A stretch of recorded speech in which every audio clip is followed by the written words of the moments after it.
Writers, I thought about you last night when I stopped at a bookstore. I only have one book left in my pile beside my bed, so I needed to replenish the pile. At the bookstore, I noticed a rack of bestseller books, and it was full of what I call self-help books. How to become a millionaire, how to win friends, how to influence people, how to start your own company. I started to realize that it's human nature to want text in our lives that can act as personalized coaches, whispering bits of advice to us. And I realized that you and I as writers have our own miniature library of self-help texts, and those are our charts.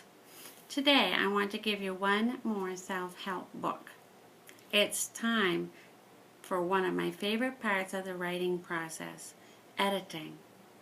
And you all deserve to have a self-help text that can act as a personalized coach, whispering bits of advice to you.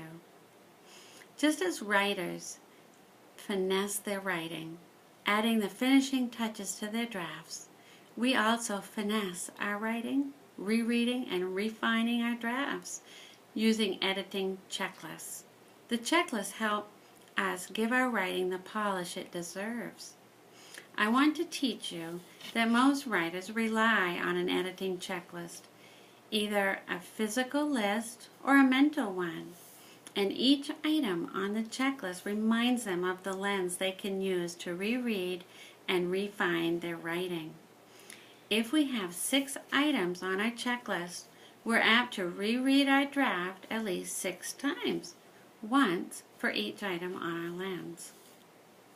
You'll see later that I put an editing checklist inside each of your binders, and you'll see that the lists are somewhat personalized so they can each function as a personal coach.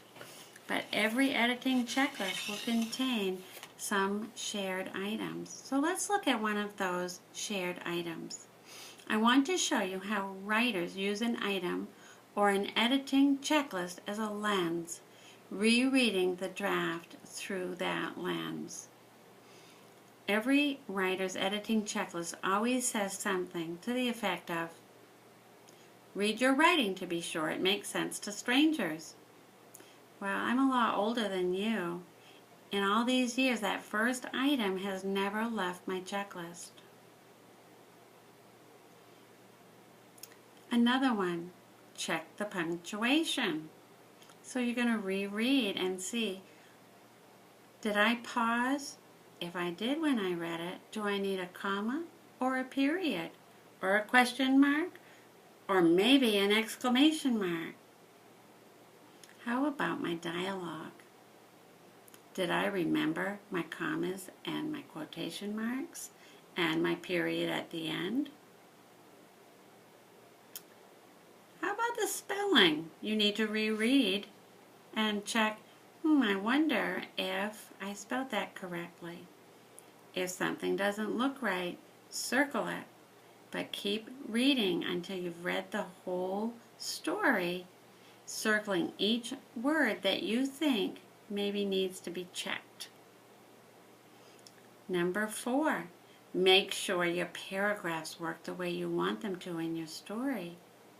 If you forgot, remember we have charts in our room that you can use to remind you when to use a new paragraph. So